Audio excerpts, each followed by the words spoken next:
Well, I was just mesmerized by Fanny Hardy Ekstrom. She took me completely by surprise. What is Maine? Who is Maine? What are the stories of those who have lived here from the beginning, that migrated here, and that continue to inhabit this unique place?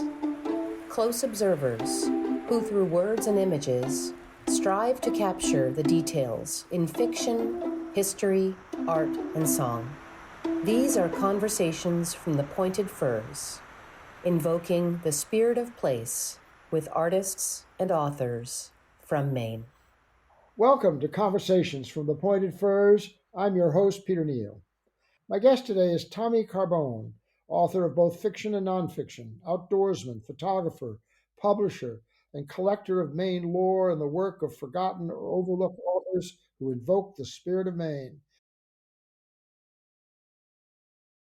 Tommy Carbone, welcome to Conversations from the Pointed Firs. Thank you, Peter. You have a new book out most recently.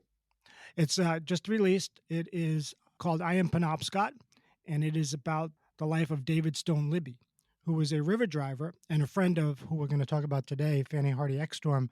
He was a generation older of her father's age, but it was somebody that she respected and consulted for his writing as well. And he was an amazing character. He was not only a river driver, he was an explorer and a writer. He wrote in Forest and Stream and a lot of the periodicals of the day. Well, I was just mesmerized by Fanny Hardy Ekstrom. She took me completely by surprise. Um, there's a photograph in the book of her in her travel gear. She's out in the forests, in the scrappy waters and lakes of around Machias. There, she's in a full skirt. She describes the wardrobe that she took with her, which is mostly boots, a rubber jacket, and a lady's dress. And she and her father, accompanied by a boatman and friend and wise outdoorsman, Jot, not Mhm. further identified, go off on this 14-day passage, and it might as well be the Odyssey. And she is an amazingly modest but incredibly competent observer. And even though she may have taken copious notes, I felt there are passages in here which are just distillate. They are just perfect descriptions of something that I may have seen, but never could have articulated it with the imagery that she has done. The drive itself is not prevalent so much in this particular book, Mhm. but she has other writing where she describes it, those men and the skill and the danger of that. I had never seen or read before a kind of evocation of that kind of life Mhm. in a kind of gritty way. And so the version I put together was really a commemorative edition to celebrate her writing with annotations and explanations and things that we now know that have been added to that book.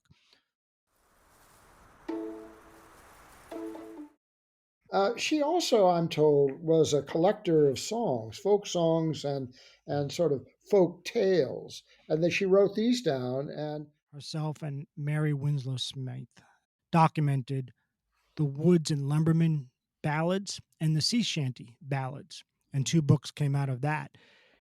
tell me this: there's not much mentioned in the book, the material I read, of any encounter with native people. Not in this book. She did mention Sabattis, the big bear.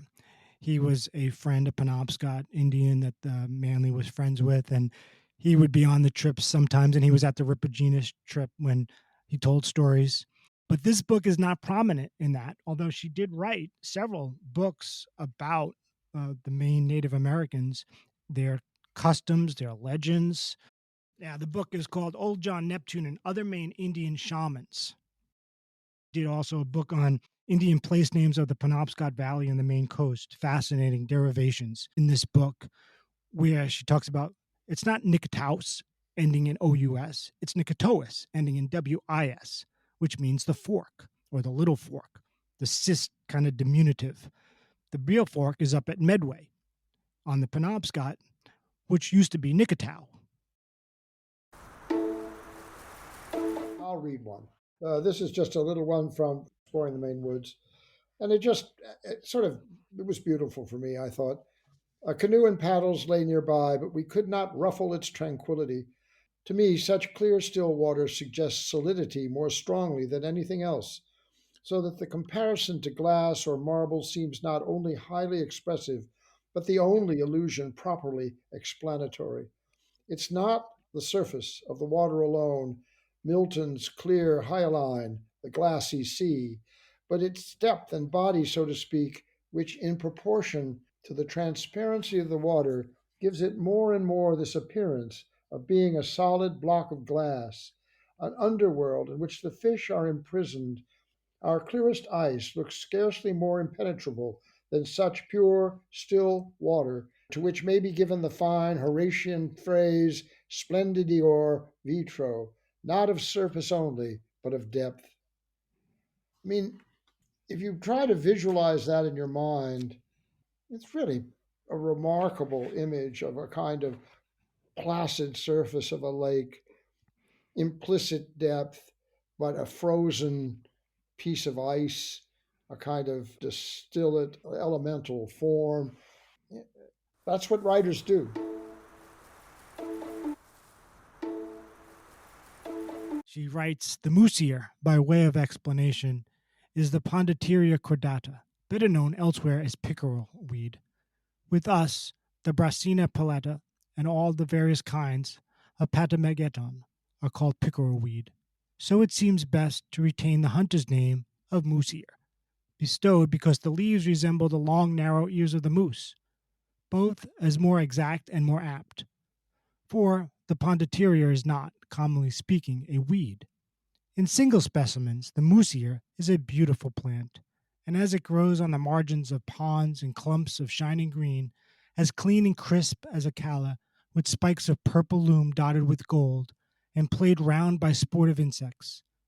It is a pleasant, summery sight, but hundreds of acres of it, left on slimy flats by subsiding waters, or half submerged by the rising floods, browned at the tips and twisted by frost, looking, as Jot used to say, as if it had been struck by the Spanish mildew, are enough to make one hate a place. Fourth Lake is the rubbish dump of creation. All the world's stuff left over after the work was finished was dropped here.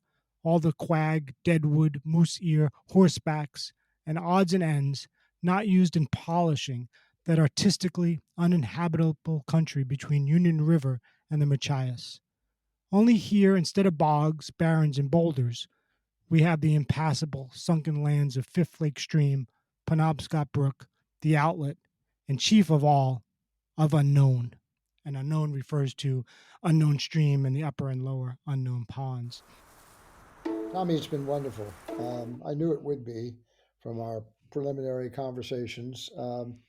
It's a service you're doing to resurrect these writers and this wisdom and the experience of reading them. This is Conversations from the Pointed Firs, a monthly interview program with artists and authors who invoke the spirit of Maine. I'm your host, Peter Neal. Thanks for listening. What is Maine? Who is Maine? What are the stories of those?